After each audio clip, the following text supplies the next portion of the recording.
A year ago, Gi-hun participated in a competition known as the Squid Games, in which people in debt play for a huge amount of money. As the winner, Gi-hun received the big prize, but all the other players died. Now Gi-hun is at the airport trying to leave for the USA to reconnect with his daughter. However, after seeing another desperate man being invited to the game, Gi-hun decides to stay and find the people behind the games to bring them down. He receives a call from the person overseeing the games known as the front man, who warns him he'll regret it, but Gi-hun ignores him. On his way back to Seoul, he stops at a store and buys a knife. Then in the bathroom he searches his body until he discovers there's a tracker behind his ear and takes it out. Meanwhile, Detective Jun-ho wakes up without knowing where he is. A year ago he had infiltrated the games to look for his brother In-ho, who turned out to be the front man. In-ho shot Jun-ho and let him fall off the cliff, assuming he was dead. However, he was rescued by a ship and taken to the hospital, where he's now waking up from a coma. 2 years later, Jun-ho is working as a traffic officer. Since he lost his phone with all the proof of the games in the ocean, he almost got fired for disappearing for many days without a word, but his boss put in a good word for Jun-ho and he only got demoted. In his free time he meets with Captain Park, the man who found his body in the water. Together they're searching every island in the area to find the games again. In the meantime, Gi-hun is hiding in a motel where he's installed tons of security cameras. One night, he finds the front man at the door with 2 human heads, but it's just a nightmare. Later he meets with loan shark Mr. Kim and his assistant Woo-sok, who he's hired to look for the man recruiting new players for the games. So far they haven't found him, so Gi-hun pays them extra money to hire more people and even offers a big reward for whoever catches him. Kim and Woo-sok organize a whole operation by hiring a bunch of gangsters. They share all the clues they have and spread through every subway station, checking any man that barely fits the description. However, there's been no success so far, and Woo-sok is starting to wonder if the story is true. One night while taking a break, the duo finally sees the recruiter playing a slapping game and giving the invitation to Myung-gi. As the recruiter leaves the station, Kim and Woo-sok follow him while calling Gi-hun to warn him. At that same time, Myung-gi gets a call from his pregnant ex-girlfriend Jun-hee, but he doesn't answer. Jun-hee is currently at the clinic but cancels the appointment after she also gets an invitation to the games. Moments later, the recruiter goes to the park and approaches tramps to make them choose between a bread roll or a scratch card. Only one person chooses the bread, all the others choose the card, but not a single one has a prize. Afterward, the recruiter throws the leftover bread on the ground and starts stomping on them, saying it was the tramps who wasted this food. Kim and Woo-sok record it all and send it to Gi-hun. Downtown, Gi-hun is driving too fast and is pulled over by the police. A rookie takes his personal information before letting him go with a ticket, and when Jun-ho looks at his partner's screen, he recognizes Gi-hun's name from the games. He searches the name in the system and gets an address from a car rental company. At the park, the recruiter leaves, so Kim and Woo-sok follow him into an alley to catch him. However, the recruiter is fast and easily overpowers them both. Moments later, Gi-hun finally arrives and finds some blood and a knife, but not the men. Meanwhile, the recruiter has taken Kim and Woo-sok up to a fancy room and tied them up. He tells them they must play rock paper scissors and the loser will have to play Russian roulette. During the first few rounds nothing happens because there's only one bullet in the gun, so the chances are low. However, the recruiter adds a bullet each turn and eventually Mr. Kim is shot in the head. Seeing this, a terrified Woo-sok agrees to talk. In the evening, Jun-ho breaks into the office where Kim organized the operation and finds some paperwork with the motel address. When Gi-hun returns to the motel, the recruiter is waiting for him. He shares that he started as a mere grunt in the games and he had to remove the bodies of the dead players or shoot those who misbehaved. One day he had to take care of a player who turned out to be his father, yet the recruiter didn't hesitate to kill him too. Then the recruiter announces they'll be playing Russian roulette. The gun changes hands over and over with nothing happening for several rounds, but eventually the bullet hits the recruiter and he instantly dies. Gi-hun checks his pockets and finds a black envelope. At that moment, Jun-ho bursts into the hotel and finds Woo-sok in a random room. After freeing him, he keeps searching and finds Gi-hun. When he's about to arrest him, Woo-sok knocks Jun-ho out with a fire extinguisher. Gi-hun checks the card from the envelope, which mentions the club HDH and the date October 31st at midnight. When Jun-ho wakes up, he and Gi-hun share what they know and agree to work together to end the games. Woo-sok wants to help too to avenge Kim. Gi-hun shows them all the money he won and the weapons he's collected so far. There's a hole in the wall that takes them to a back room where they can practice shooting without anyone hearing. At the parking lot of an amusement park, No Oil is sleeping in her car. A cop knocks on her window and warns her she can't do this, so this must be the last time. The next day she starts her shift as a park mascot, and she's so nice to the children that a girl gifts her a drawing. After work, she takes the little money she made to a broker, hoping he can rescue her daughter from North Korea. However, he's already searched for the kid to no avail and there's nothing else he can do. That night, a new recruiter brings No Oil an invitation to the games. The next day she quits her job and calls the number on the card to agree to join the games. Then she burns the card and drawing the kid gave her. As part of the plan, Gi-hun gets a tooth removed and replaces it with a fake one that has a tracker. He also hires a bunch of thugs who train with his weapons in the hidden room. Later Gi-hun calls his daughter but doesn't dare to say anything. He only listens to her voice before hanging up. When the day finally comes, the club is full of people celebrating Halloween. Gi-hun and Woo-sok search the club while Jun-ho keeps guard outside. He notices two people wearing the guard uniforms from the games and follows them into the club, threatening the bouncer to be able to pass. Unfortunately he's too late. One of the guards chases Woo-sok to knock him out while the other makes Gi-hun leave the club. Jun-ho finds a sleeping Woo-sok and notices on the tracker that Gi-hun is leaving, so he warns the hired thugs. Gi-hun is brought to a limo that the thugs start following in their cars. The frontman talks to Gi-hun through a speaker, who refuses to stop the game when Gi-hun asks. He explains the game will continue as long as the system keeps on ruining people. When they reach an empty street, hidden snipers on various roofs fire at the tires of the thugs' cars to stop them. Gi-hun notices this and opens fire inside the limo, but the glass is bulletproof. Determined to follow the plan, Gi-hun has no choice but to volunteer to participate in the games again, and sleeping gas soon knocks him out. At the docks, 3 trucks pick up more people, including No Oil. She wasn't chosen to be a player though, she'll be one of the guards. The next morning, Jun-ho and Woo-sok get on Park's ship with the thugs to follow Gi-hun's signal on the tracker. On the island, Gi-hun wakes up in the Squid Game facility with all the new players. He's wearing the game uniform and has the number 456 like last time. The guards arrive to explain the rules. The players will be here for 6 days, and those who win all 6 games get a big cash prize. Myung-gi interrupts to ask about his phone, so the guards play a video of him to reveal he used to be a YouTuber. His career ended when he promoted a new crypto coin and caused thousands of people to lose money. Now he's a wanted man for fraud. Other people also complained about the situation and the masks, so the video shows the very high debt of each person who opened their mouth. Then a huge piggy bank appears on the ceiling, which will accumulate money throughout the games until it reaches 45 billion. After each game, they can vote on whether to keep playing or not. If the majority votes to stop, everyone can leave with the money they'll have accumulated at that point. The guards are interrupted again when Young-sik discovers that his old mother Jeom-ja is also a player, but the games don't care about people's ages.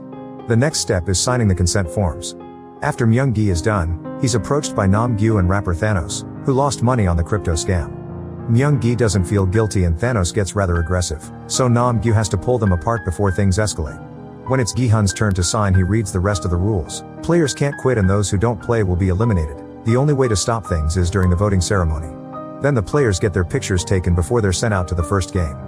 Gi-hun is shocked to discover his old friend Young-bae is also playing and tells him to stay close to him. Meanwhile, Jun-ho and his men follow the tracker until they finally arrive on the island and send out a drone to search for the facility. The island appears to be empty except for a fisherman. The group quickly surrounds him and finds the tracker among his tools, which means the game people removed it from Gi-hun's mouth when he was gassed. Soon the players are sent out to a yard where a huge doll is waiting. Gi-hun is worried because his friends don't show up and removes his dental implant to discover the tracker is gone, so he'll have to play.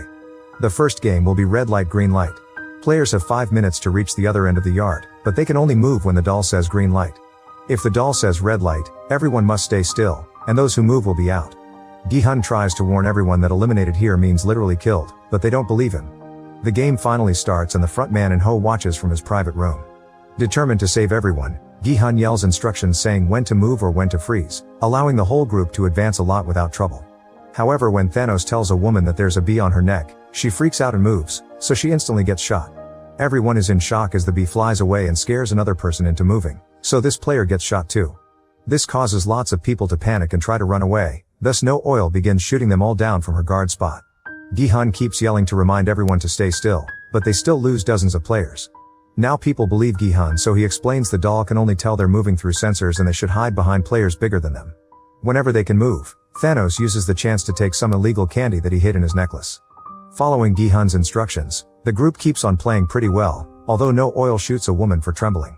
Thanos pushes 3 players on purpose and they get killed too. A few more turns and many deaths later, half the group manages to cross the line. One of the shot players is still alive and Gi-hun goes back to help him reach the end, but No Oil breaks the rules and kills the bleeding man after he crosses the line. Once the players are back in the shared room, they're informed that 91 people were killed and 365 remain. When a bunch of players begin begging for their lives, Gi-hun reminds them they can vote to end the game now. First the guards fill the piggy bank with the money accumulated so far, which isn't much if they have to divide among so many players. The voting begins and the players have to press a button before they're given a sticker that represents their choice. Seeing that so many people are voting to stay, Gi-hun tries to warn them about the next games and an argument ensues, so he's forced to admit he did this before. Thanos sees this as an advantage because it means Gi-hun can help everyone survive. The guards interrupt the argument and force everyone to keep voting. The numbers reach a tie and only player 001 is left. This man votes to stay, and while half the group celebrates, it's revealed 001 is In-ho, who has joined the game in secret. Later during dinner, the players ask Gi-hun for tips on the next game. He tells them it's Dalgona, a game in which they must carve out a piece of candy without breaking it. Some players want to keep the information for themselves to have an advantage, but Gi-hun promises he'll help everyone equally. In-ho keeps asking Gi-hun why he came back, not understanding the concept of altruism. Meanwhile, Jeom-ja shares her food with Jun-hee because she can tell she's pregnant. Thanos and Nam-gyu keep on bothering Myung-gi until he snaps and starts a fight, so In-ho tries to calm them down. When Thanos and Nam-gyu try to fight him instead, In-ho shows his skills and easily overpowers them both. This earns him everyone's respect. In the middle of the night, In-ho tells Gi-hun that his pregnant wife is very sick and he needs money to pay for the treatment, gaining Gi-hun's pity. In the facility labs, the guards are having trouble harvesting the organs from the dead players. A lot of them have been deemed unsalvageable because they've been shot a second time, which isn't supposed to happen. They realize No Oil did that, so she's taken to see the officer, who is overseeing things while In-ho is in the game. The officer met No Oil 7 years ago when she was a rebel fighting in North Korea and hired her for the games in exchange for finding her child. He yells at her for breaking the rules, but No Oil doesn't care and just walks away.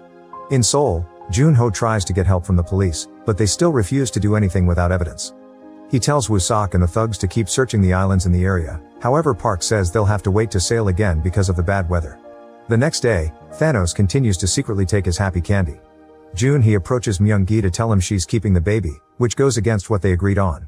The argument is interrupted when the second game is announced, but it's not Dalgona like Gi-hun predicted. The group is taken to the yard and asked to split into teams of 5.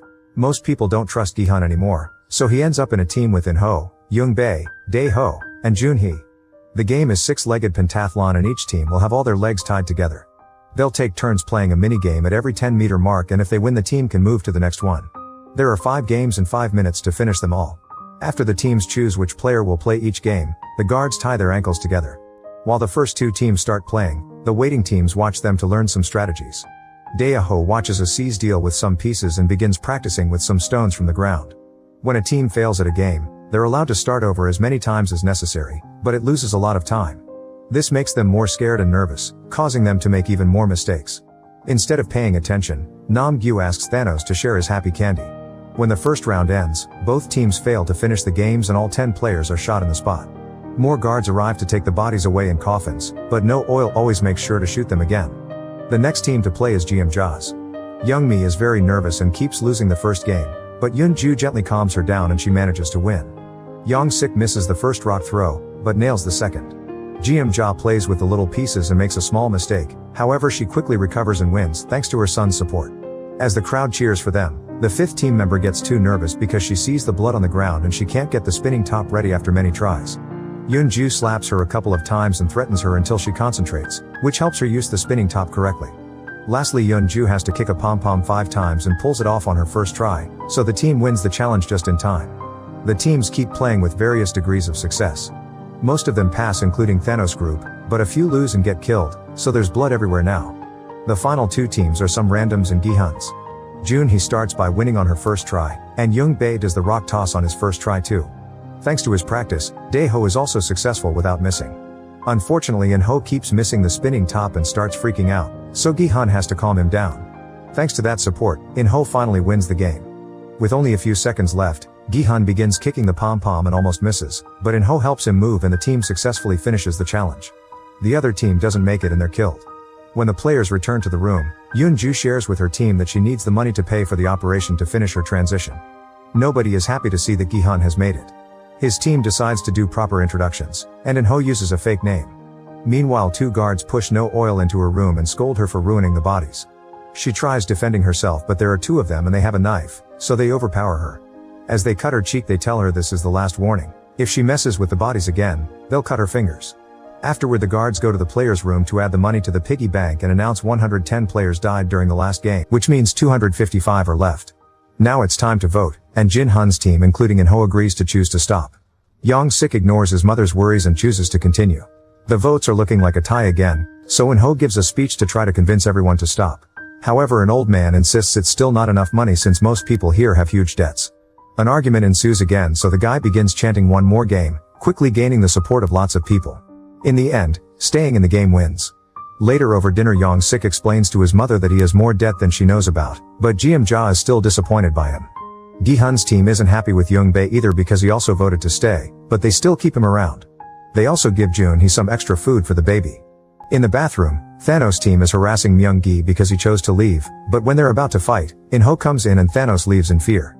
The mood in the entire room is tense and everyone is wary, so Gi-hun tells his team to sleep under the beds and take turns keeping watch in case of an attack. In the middle of the night, Jeom-ja needs to go to the bathroom and tells her son not to worry because she has a knife hidden in her hair. The guards tell her nobody can come in or out at this hour, but she cries and begs until she's allowed to go. The next morning, Jun-ho divides his team into two groups to keep searching all the islands in the area. At the facility, the players are taken to a room that looks like a carousel for the third game. It's called Mingle and they have to step on the platform, which will start rotating. When they hear a number, the players must form groups of that size and go into rooms in just 30 seconds. As the platform begins to spin with all the players on it, a children's song starts to play. The first number is 10 and people immediately panic as they grab whoever is closer and run to the doors. When time runs out, the few players that stayed behind are immediately killed. After the bodies are taken away, the platform spins again and the chosen number is 4. Players panic again and the teams of 5 from the previous game have no choice but to split. Most people manage to find enough partners to run to the doors. There's one group that only brings 3 people. After time runs out, the guards shoot the players left on the platform but also the team that got the wrong number. This time No Oil doesn't shoot the bodies more than once and follows protocol correctly. For the next round, the number is 3. People freak out again and the mood is tense because many players are offended after the split from last time. Young-sik is dragged away by 2 guys, so Jeom-ja ends up in a room with In-ho and Gi-hun. A manipulative In-ho asks seemingly innocent questions about Young-sik to make it look like he abandoned his mother, planting the seed of doubt in her mind although she defends him. After the losers get killed, Jeom-ja reunites with her crying son with a tight hug. The following number is 6. The teams are formed pretty quickly but as they hurry to the doors, Young-mi is pushed off and she is left outside. Yoon-ju and Jeom-ja are devastated by her death and Yoon-ju yells at Myung-gi for closing the door, but he points out their group was full so he saved the team's lives. The number for the final round is 2. In-ho pushes a guy out of the way to make it to the door with Young-bae, but a third person comes in before they can lock it. Without hesitation, In-ho kills the third guy so the number in the room is correct. The game ends with only 100 players still alive. In the meantime, Jun-ho sends out a drone from the ship to take a better look at all the islands at the same time. Eventually he finds a door hidden under the bushes, so the group heads there to investigate. When they try opening the door, a hidden bomb explodes and sends them all flying. Most of the group survives, but sadly one thug returns to the ship as a dead body. Park thinks they should go back but the group refuses and Jun-ho starts putting new rules in place to avoid more information leaking, since he thinks they have a mole. When the players return to their room, Myung-gi tells Jun-hee they should try to be together again after the games are over. However, when he starts talking about investing, she realizes he only wants the money and turns him down. Young-bae counts the stickers and realizes there are more people who want to stay, so Gi-hun wants to talk to them to try to change their minds. However, In-ho points out that the more they bother them, the angrier people will get and they can't afford another fight. Soon the guards arrive and the voting begins. Many people are changing their minds including Yoon-ju, who doesn't want to play anymore after seeing Young-mi's death, and Young-sik who wants to make his mother proud. In the end, it's a perfect 50-50 tie, so the guards announce they'll vote again the next day. During dinner, people gather according to their stickers to eat together. Both sides try to convince the other to change their minds and a new argument begins. While everyone fights, Gi-hun notices that his food package includes a fork, which tonight's dish doesn't need. Later Thanos and Nam-gyu harass Min-soo in the bathroom to try to change his mind about the vote. Thanos begins yelling and is interrupted by Myung-gi, who calls other men in his voting group to defend Min-soo. Thanos calls for backup too and starts insulting Jun-hee to taunt Myung-gi, who falls for it and tries to punch him. This triggers a full fight among all the men in the bathroom and Min-soo uses the chance to escape. A furious Thanos pushes Myung-gi to the ground to start choking him, so Myung-gi retaliates by stabbing him with a fork in the neck. Then Myung-gi kicks Thanos off and hides in a stall. Since the fork is still in Thanos' neck, other players grab it and use it to kill too. The fight also breaks a mirror, providing them with shards to do more killing. 2 guards outside hear what's going on but do nothing. Soon 5 deaths are announced in the main room and the money is added to the piggy bank. The men from the bathroom come back and start accusing each other of starting the fight to make the other team look bad. As they begin arguing again, they count the stickers and notice that the team that wants to leave now has more people. The tense moment is interrupted when the guards send them all to bed. On the ship, one of the thugs discovers Park messing with the drone, so Park quickly stabs him and throws him into the water. When a man comes over to check on the noise, Park pretends it was a wave hitting some boxes. Back in the facility, the guards are told to get ready for a special game. Gi-hun thinks the other team will attack them during the night and In-ho believes they should attack first, but Gi-hun disagrees. He points out they shouldn't be killing each other, instead they should be teaming up to go after the people in charge. His plan is to wait for the fight in the room to start and try to take the guns from the guards using the element of surprise. Meanwhile Nam-gyu has stolen Thanos' necklace and is taking too many happy candies. He also reveals he has the fork. He takes pity on Myung-gi and tells him to hide when the fight starts. As soon as the lights go out, Gi-hun and his close friends hide under the beds. The other team attacks and soon people are dying all over the place. Because of the darkness, sometimes they don't even know whose team the victim is on. It hurts Gi-hun to watch all these deaths and not help, but he thinks this small sacrifice is needed to avoid more deaths in the future. Min-soo throws some glass to try to kill Nam-gyu, but his aim fails and Nam-gyu uses the shard to kill more people. Eventually the lights are turned on and the guards come into the room to stop the fight. Gi-hun and his team pretend to be dead and when the guards try to check on them, they pounce on them to steal their guns. The players immediately open fire and kill half of the guards while the other half hides behind some beds to shoot back. The more guards are killed, the more guns the players can steal. Noticing this, the officer tells the remaining guards to leave the room and the door is locked. One guard accidentally stays behind and is taken hostage. Then one of the armed players wants to shoot at all the people who attacked in the middle of the night, but Gi-hun tops him. While Yoon-ju shoots the security cameras, Gi-hun and Young-bae give a speech asking for more volunteers to kill the higher-ups. Young-sik wants to join, but his mother stops him. He makes a gesture at Myung-gi to make him stay too. Not many people join the team, but they're still determined to go ahead with the plan. They share the guns and the radios while Yoon-ju teaches them how to use the more advanced weapons, since she used to be a sergeant in the special forces. Afterward the team forces the hostage to guide them to the admin office. When they reach the colorful stairs, they're ambushed by more soldiers who immediately open fire. A shootout ensues and the team quickly brings down all the guards without much trouble. After destroying the cameras here too, they keep moving while gathering bullets from the fallen soldiers on the way. When they are about to reach the admin door, more guards appear and open fire again, quickly killing the hostage.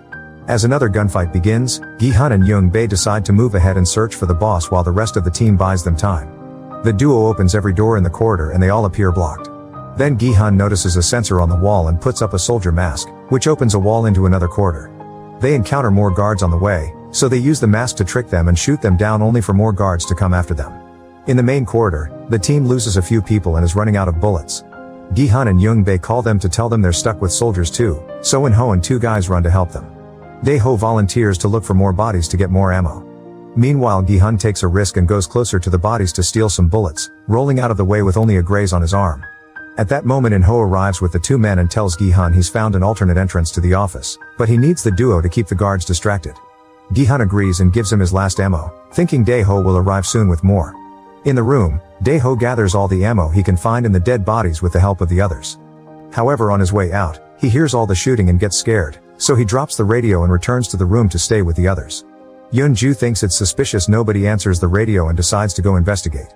Once In-ho is alone with the two men in the hallway, he waits for them to turn around and kills them both. Then he calls Gi-hun on the radio and pretends they were all shot, using the dying noises of his teammates to make it look like he's dead too. He also calls his men to order them to wrap things up. In the main room, Yoon-ju gets all the ammo from Dae-ho, but before she can leave a bunch of guards arrive. She wants to fight them, however Jeom-ja convinces her to stay hidden since she can't win alone. In the main corridor, one of the team members decides to self-delete with his last bullet. The other two surrender, but the guards kill them anyway. Hearing all this on the radio, Gi-hun and Young-bae surrender as well. In-ho appears wearing the frontman mask again and tells Gi-hun these are the consequences of playing hero before he shoots Young-bae in the head. Gi-hun freaks out over the loss of his friend so the guards have to hold him down. Sometime later, the remaining players are playing red light green light with two dolls this time.